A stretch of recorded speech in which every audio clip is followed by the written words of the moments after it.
जय श्री कृष्णा, राधे राधे सभी को। आज हमारा डे 9 यानी 9वां दिन। तो चलिए हम अपना बिना समय गवाए हुए श्रीमद् भगवद गीता का दिन स्टार्ट करते हैं। जैसा कि आपको पता ही हुआ, कल हम कहाँ तक इसको पढ़ चुके हैं। तो आज हमारा चलेगा अध्याय 5 कर्मयोग। तो चलिए हम अपने श्रीमद् भगवद गीता को पढ़ना प्रारंभ करते हैं।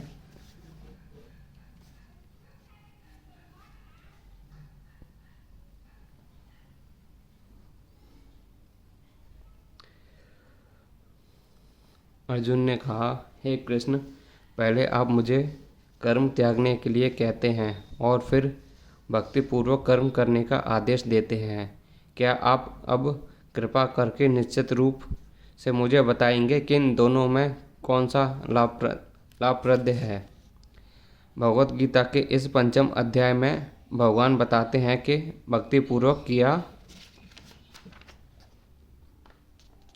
गया कर्म शुष्क चिंतन से श्रेष्ठ है।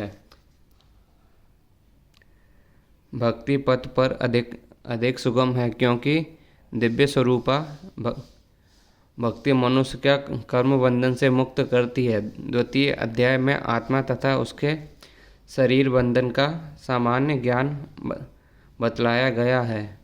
उसी से बुद्धि योग अर्थात भक्ति द्वारा इस भौतिक बंधन से निकलने का वर्णन हुआ है। 3 अध्याय में यह बताया गया है कि ज्ञानी को कोई कार्य नहीं करने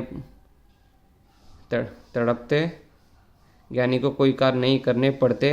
4 अध्याय में भगवान ने अर्जुन को बताया कि सारे यज्ञों का पर्यवसान ज्ञान होता है, किंतु 4 अध्याय के अंत में भगवान ने अर्जुन को सलाह दी कि वह पूर्ण ज्ञान से युक्त होकर उठ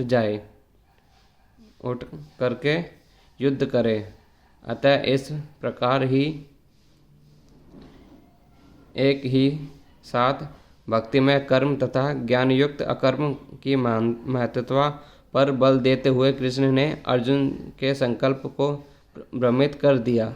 अर्जुन यह समझता है कि ज्ञान में संन्यास का अर्थ है इंद्रिय कार्यों के रूप में समस्त प्रकार के कार्यकलापों का परित्याग, किंतु यदि भक्ति योग में कोई कर्म करता है तो फिर कर्म का किस तरह त्याग कर, दूसरे शब्दों में यह सोचना है कि ज्ञान में संन्यास का सभी प्रकार के कार्यों से मुक्त होना चाहिए, क्योंकि उसे कर्म तथा ज्ञान असंगत में लगते हैं। ऐसा लगता है कि वह यह नहीं समझ पाया कि ज्ञान के साथ किया गया कर्म बंधनकारी न होने के कारण अकर्म से ही तुल्य है।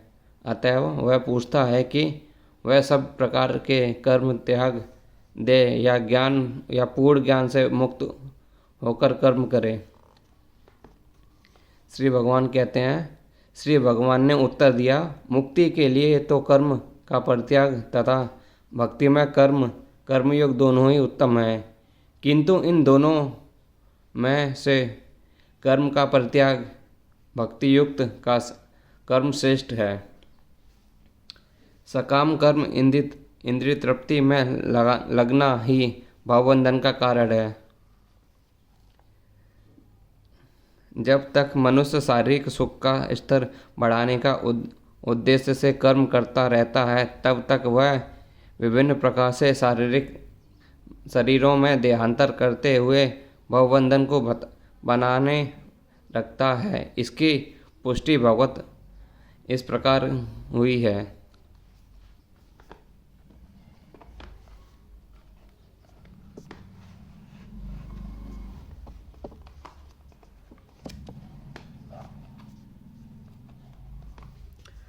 लोग इंद्रिय तृप्ति के पीछे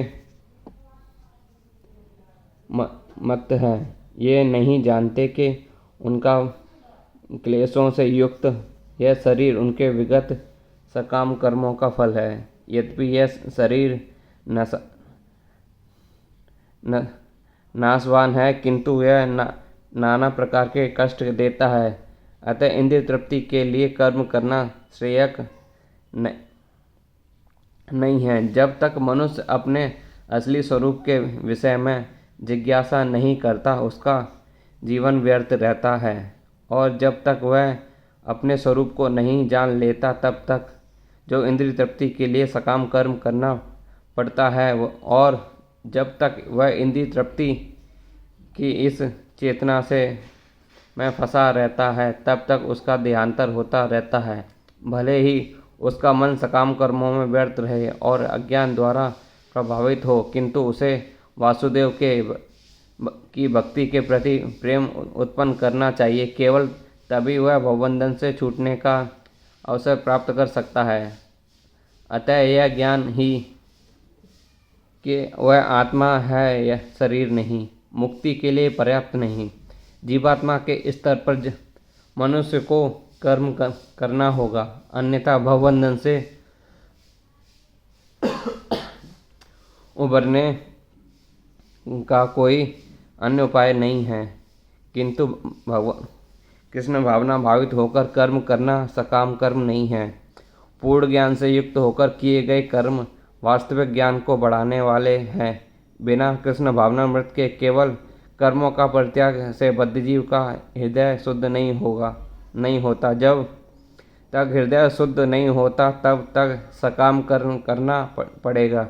परंतु कृष्ण भावना भावित कर्मकर्ता को स्वतः सकाम कर्म के फल से मुक्त बनाता है, जिसके कारण उसे भौतिक स्तर पर उतरना नहीं पड़ता। अतः कृष्ण भावना भावित कर्म संन्यास में सदा श्रेष्ठ होता है, क्योंकि संन्यास में नीचे गिरने की संभावना बनी रहती है। कृष्ण भावना से रहित संन्यास अपूर्ण है, जैसा कि श्रील रूप गोस्वामी ने भक्ति रसामृति सिद्धि में पुष्टि की है। जब मुक्तिकामी व्यक्ति श्री भगवान से संबंधित वस्तुओं को भौतिक समझकर उनका परित्याग कर देते हैं, तो उनका संन्यास अपूर्ण कहलाता है। संन्यास तभी पूर्ण माना जाएगा जब यह ज्ञात हो कि संन्यास के प्रत्येक वस्तु भगवान की है और कोई किसी भी वस्तु का स्वामित्व ग्रहण नहीं कर सकता। वस्तु तो मनुष्य को यह समझने का प्रयत्न करना चाहिए कि उसका अपना कुछ भी नहीं है। फिर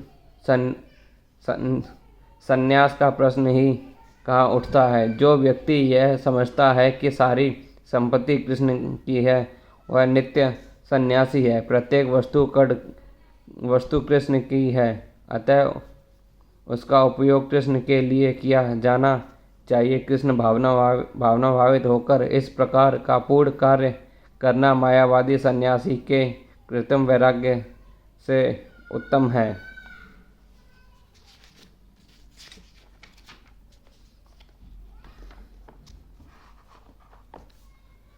जो पुरुष ना तो कर्मफल से घृणा करता है और ना ही कर्मफल की इच्छा करता है, वह नित्य सन्यासी जाना जाता है। हे महाबाहु अर्जुन, ऐसा मनुष्य समस्त द्वंद्वों में रहित होकर भवबंधन को पार कर पूर्णतः मुक्त हो जाता है। पूर्णतः कृष्ण भावना भावित पुरुष नित्य सन्यासी है, क्योंकि वह अपने कर्मफल से ना तो घृणा करता है, ना ही उसकी आकांक्षा करता है। ऐसा सन्यासी भगवान की दिव्य प्रेम भक्ति के पराय होकर पूर्ण ज्ञानी होता है, क्योंकि वह कृष्ण के साथ अपनी स्वाभाविक स्थिति को जानता है। वह भली भांति जानता रहता है कि कृष्ण पूर्ण अंश है और वह स्वयं अंश मात्र है। जैसा ज्ञान पूर्ण होता है, क्योंकि वह गुणात्मा तथा सकारात्मक रूप से ही सही कृष्ण तादात्म्य की भावना भ्रांत है, क्योंकि अंशी के तुल्य नहीं हो सकता। यह ज्ञान की एकता गुण की है कि ना गुणों की मात्रा की सही दिव्य ज्ञान है, जिससे मनुष्य अपने आप में पूर्ण बनता है, जिसे ना तो किसी वस्तु की आकांक्षा रहती है और ना किसी का शौक। उसके मन में किसी प्रकार का छल कपट नहीं रहता, क्योंकि वह जो कुछ भी करता है कृष्ण के लिए करता है। इस प्रकार छल कपट से रहित होकर वह इस भौतिक जगत से मुक्त हो जाता है।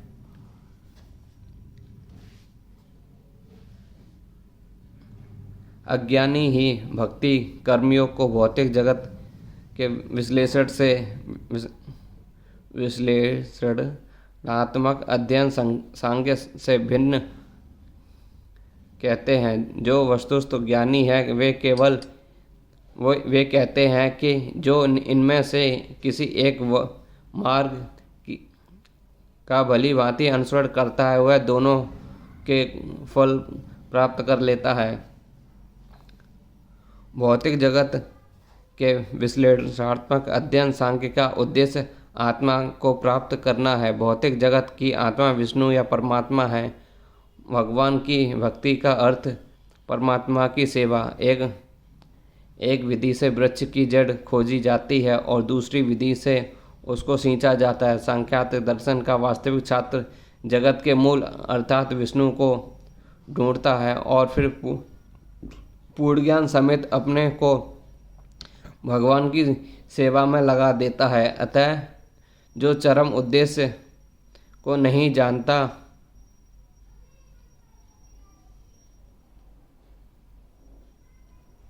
अतः मूलवत इन दोनों में कोई भेद नहीं है, क्योंकि दोनों का उद्देश्य विष्णु की प्राप्ति है। जो चरम उद्देश्य को नहीं जानता वे कहते हैं कि सांख्य और कर्मयोग एक नहीं है, किंतु जो विद्वान है वह जानता है कि इन दोनों का भिन्न विधियों से उद्देश्य एक है।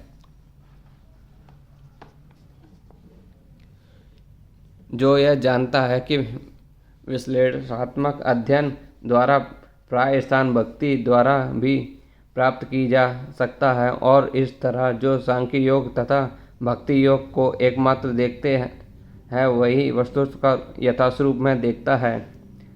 दार्शनिक बोध का वास्तविक उद्देश्य जीवन चरम लक्ष्य की खोज है, क्योंकि जीवन का चरम लक्ष्य आत्म साक्षात्कार है। अतः इन दोनों विधियों से प्राप्त होने वाले परिणामों में कोई अंतर नहीं। सांख्य दार्शनिक शोध के द्वारा इस निष्कर्ष पर पहुंच जाता है कि जीव भौतिक जगत का नहीं अपितु पूर्ण परमात्मा का अंश है। फलंत जीवात्मा का भौतिक जगत से कोई सरोकार नहीं होता। उसके सारे कार्य परमेश्वर से संबंध होने चाहिए। जब वह कृष्ण भावनामृतवश कार्य करता है तभी वह अपनी स्वाभाविक स्थिति में होता है। सांख्य विधि से मनुष्य को पदार्थ से विरक्त होना पड़ता है और भक्ति योग में उसे कृष्ण भावना भावित कर्म आसक्त होना होता है। वस्तु तो दोनों ही विधियों में एक है, यद्यपि ऊपर से एक विधि में विरक्त दिखती है और दूसरी विधि में आसक्ति है। जो पदार्थ से विरक्ति और कृष्ण आसक्ति को एक तरह देखता है वही वस्तुओं को यथारूप देखता है। भक्ति में लगे बिना केवल समस्त कार्यों का परित्याग करने से कोई सुखी नहीं बन सकता, परंतु भक्ति में लगा हुआ विचारवान व्यक्ति शीघ्र ही परमेश्वर को प्राप्त कर लेता है। सन्यासी दो प्रकार के होते हैं। मायावादी सन्यासी सांख्य दर्शन के अध्ययन में लगे रहते हैं तथा वैष्णव सन्यासी देवांत सूत्रों के यथार्थ भाव में वो भाष्य भागवत दर्शन के अध्ययन में लगे रहते हैं। मायावादी सन्यासी भी देवांत सूत्रों का अध्ययन करते हैं, किंतु वे शंकराचार्य द्वारा प्रणीत शारीरिक भाष्य का उपयोग करते हैं। भागवत संप्रदाय के छात्र पाचन की विधि का भगवान की भक्ति करने में लगे रहते हैं। अतः वैष्णव सन्यासियों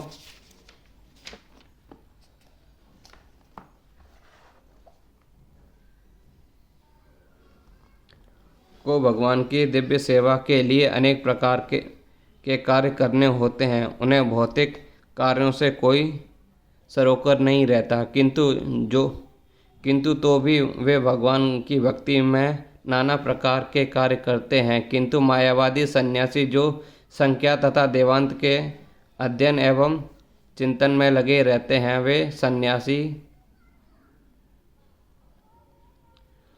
वे भगवान की दिव्य भक्ति का आनंद नहीं उठा पाते, चूँकि उनका अध्ययन अत्यंत जटिल हो जाता है। अतः वे सभी कभी कभी ब्रह्मचिंतन से उब कर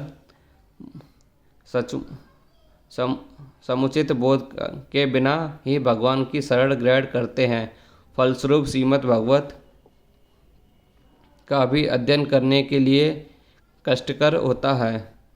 मायावादी सन्यासी का शुष्क चिंतन तथा कृत्रिम साधनों से निर्वेश विवेचना उनके लिए व्यर्थ होती है।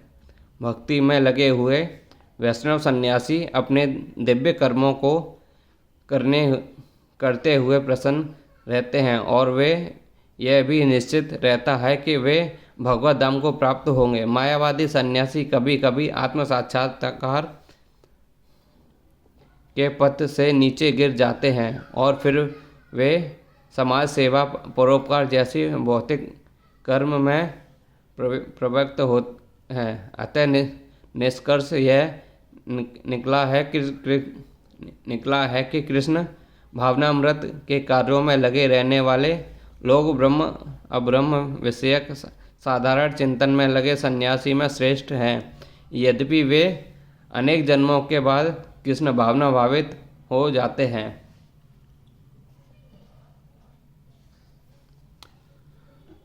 जो भक्तिभाव से कर्म करता है, जो विशुद्ध आत्मा है और अपने मन तथा इंद्रियों को वश में रखता है, वह सबों का प्रिय होता है और सभी लोग अपने प्रिय होते हैं। ऐसा व्यक्ति कर्म करता हुआ भी कभी नहीं बनता।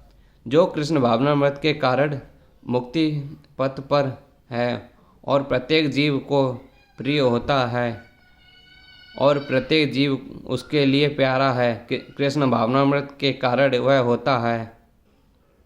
ऐसा व्यक्ति किसी भी जीव को कृष्ण से पृथक नहीं सोच पाता। जिस प्रकार वृक्ष की पत्तियों तथा टहनियाँ वृक्ष से भिन्न रहती नहीं होती, वह भली भांति जानता है कि वृक्ष की जड़ में डाला गया जल समस्त पत्तियों तथा टहनियों में फैल जाता है, अथवा आशामय को भोजन देने से शक्ति स्तर पूरे शरीर में फैल जाती है। चूँकि कृष्ण भावनामृत में कर्म करने वाला सबों का दास होता है, अतः वह हर एक को प्रिय होता है। चूँकि प्रत्येक व्यक्ति उसके कर्म से प्रसन्न रहता है, अतः उसकी चेतना शुद्ध रहती है। चूँकि उसकी चेतना शुद्ध रहती है, अतः उसका मन पूर्णतः नियंत्रण में रहता है।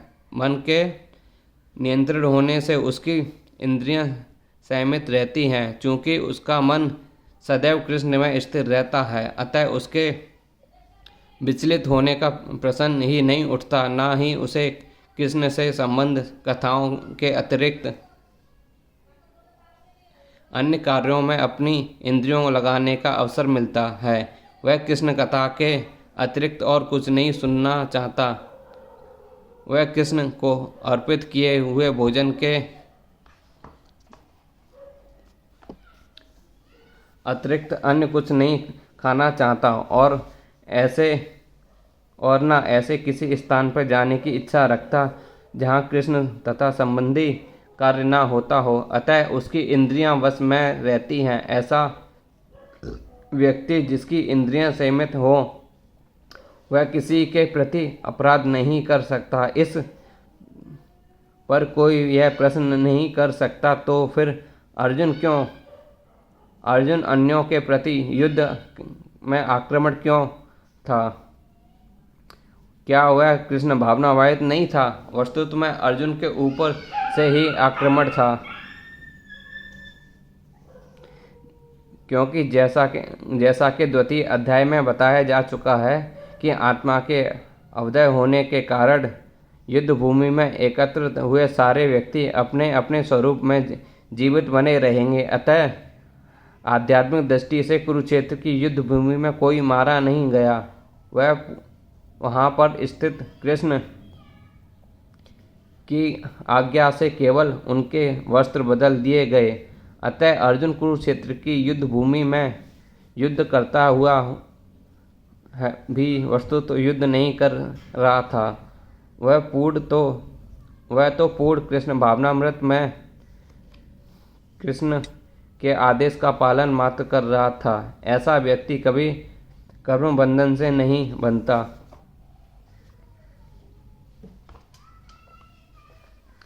दिव्य भावनामृत युक्त पुरुष देखते सुनते प्रवश स्पर्श करते सूंघते खाते चलते फिरते सोते तथा श्वास लेते भी वह अपने अंतर में सदैव यही जानता रहता है कि वास्तव में वह कुछ भी नहीं करता। बोलते त्यागते ग्रहण करते या आंखें खोलते बंद करते हुए भी वह यह जानता है कि भौतिक इंद्रियां अपने अपने विषयों में प्रवृत्त है और वह इन सबके पृथक है। चूँकि कृष्ण भावना भावित व्यक्ति का जीवन शुद्ध होता है, फलंतु उसे निकट तथा दूर स्तर 5 कारणों कर्ता कर्म अधिष्ठान प्रयास तथा भाग्य पर निर्भर किसी कार्य से कुछ लेना देना नहीं हो रहता है। इसका कारण यही है कि वह भगवान की दिव्य सेवा में लगा रहता है। यद्यपि ऐसा प्रतीत होता है कि वह अपने शरीर तथा इंद्रियों से कर्म कर रहा है, किंतु वह अपनी वास्तविक स्थिति के प्रति सचेत रहता है कि जो आध्यात्मिक वस्तुतः व्यवस्था है, भौतिक चेतना में इंद्रियां इंद्रिय तृप्ति में लगी रहती हैं, किंतु कृष्ण भावना भाविक में वे कृष्ण की इंद्रियों की दृष्टि में लगी रहती हैं। अतः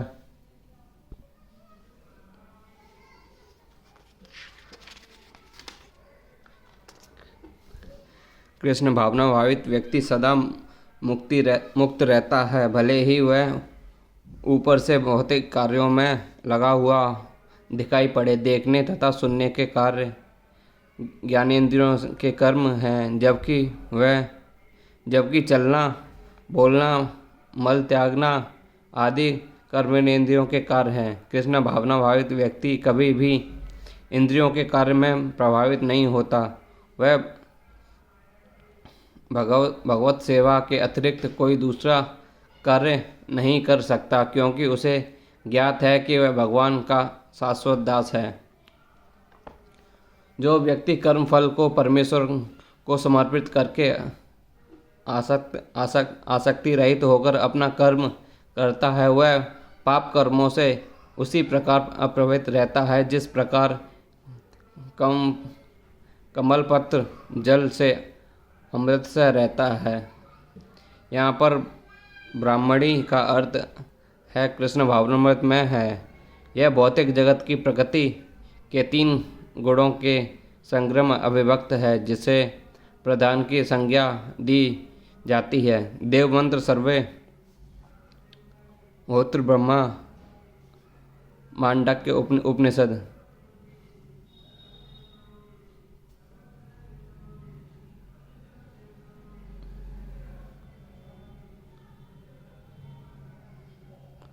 मम नहीं से यहाँ से कि जगत के प्रत्येक वस्तु ब्रह्म की अभिव्यक्ति है, और यद्यपि कार्य भिन्न भिन्न रूप से प्रकट होते हैं, किंतु तो भी वे करण के अभिव्यक्ति हैं। इस उपनिषद में कहा गया है कि सारी वस्तुएं परम ब्रह्म है या कृष्ण से संबंधित है। अतएव केवल पुरुष उन्हीं की है जो यह भली भांति जानता है कि प्रत्येक वस्तु कृष्ण की है और वे प्रत्येक वस्तु के स्वामी हैं। अतः कृष्ण प्रत्येक वस्तु भगवान की सेवा में ही नियोजित हैं। उसे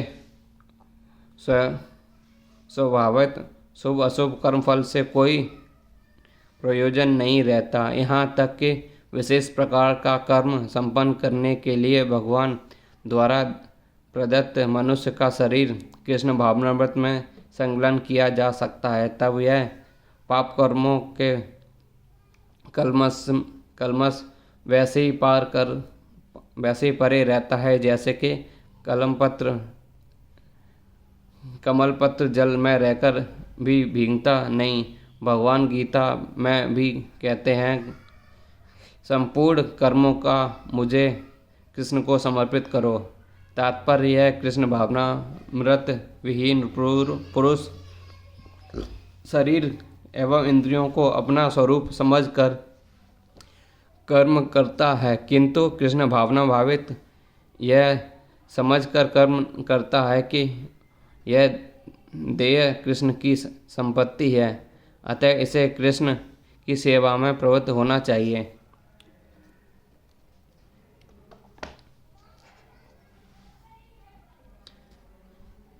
योगीजन आसक्ति रहित होकर शरीर, मन, बुद्धि तथा इंद्रियों के द्वारा भी केवल शुद्धि के लिए कर्म करते हैं। जब कोई कृष्ण भावनामृत में कृष्ण की इंद्रिय तृप्ति के लिए शरीर, मन, बुद्धि अथवा इंद्रियों द्वारा कर्म फल करता है तो वह भौतिक कलमश से मुक्त हो जाता है।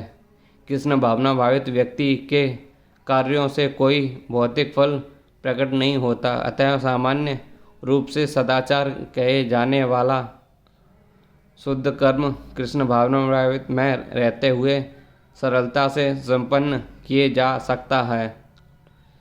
शील रूप से गोस्वामी ने भक्ति स्मृति सिंधु में इसका वर्णन इस प्रकार किया है।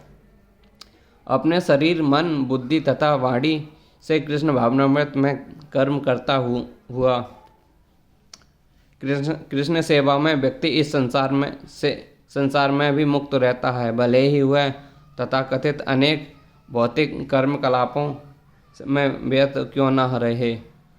उसमें अहंकार नहीं रहता, क्योंकि वह इसमें विश्वास नहीं रखता कि वह भौतिक शरीर है अथवा यह शरीर उसका है, और वह जानता है कि यह शरीर नहीं है और न यह शरीर उसका है। वह स्वयं कृष्ण का और उसका यह शरीर कृष्ण की संपत्ति है। जब वह शरीर, मन, बुद्धि, वाणी, जीवन, संपत्ति आदि से उपरोक्त प्रत्येक वस्तु को जो भी उसके अधिकार में है कृष्ण की सेवा में लगाता है, तो वह तुरंत कृष्ण से जुड़ जाता है। वह कृष्ण से एक रूप हो जाता है और उसे अहंकार रहित होता है, जिसके कारण मनुष्य सोचता है कि मैं शरीर हूँ। यह कृष्ण भावनामृत की पूर्ण व्यवस्था है। निश्चल भक्त शुद्ध शांति प्राप्त करता है, क्योंकि वह समस्त कर्मफल मुझे अर्पित कर देता है। किंतु जो व्यक्ति भगवान से युक्त नहीं है और जो अपने श्रम का फलकामी है, वह बंध जाता है। एक कृष्ण भावना भावित व्यक्ति तथा एक देहात्मिक बुद्धि वाले व्यक्ति में यह अंतर है कि पहले तो वह कृष्ण के प्रति आसक्त रहता है, जब उसके दूसरे अपने कर्मों के फल के प्रति आसक्त रहता है। जो व्यक्ति कृष्ण के प्रति आसक्त रहता है, उन्हीं के लिए कर्म करता है, वह निश्चित ही मुक्त पुरुष है और उसे अपने कर्म फल से कोई चिंता नहीं होती।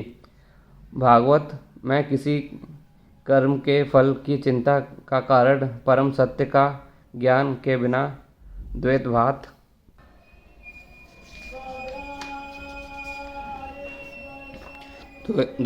में रहकर कर्म करना बताया गया है। कृष्ण श्री भगवान है। कृष्ण भावनामृत में कोई द्वैत नहीं रहता। जो कुछ विद्यमान है वह कृष्ण की शक्ति का प्रतिफल है और कृष्ण सर्वमंगलमय है। अतः कृष्ण भावनामृत में कोई संपन्न सारे कार्य परम पद पर है, वह दिव्य होते हैं और उनका कोई भौतिक प्रभाव नहीं पड़ता। इस कारण कृष्ण भावनामृत में जीव शांति से पूरित रहता है, किंतु जो इंद्रिय तृप्ति के लिए लाभ के लोभ में फंसा रहता है उसे शांति नहीं मिल सकती। यही कृष्ण भावनामृत का रहस्य है। यही अनुभूति है कि कृष्ण के अतिरिक्त कुछ भी नहीं है, शांति तथा अभय का पद है। जय श्री कृष्ण। राधे राधे सभी को। तो चलिए आज हम अपना यहीं पे विराम लेते हैं। इससे आगे हम अपना कल पढ़ना शुरू करेंगे। सभी को राधे राधे। जय श्री कृष्ण। जय श्री राम। हरि की जय। हरे कृष्ण हरे राम राम राम हरे हरे। तो चलिए प्रभु जी, इससे आगे हम कल अपना स्टार्ट करते हैं पढ़ना।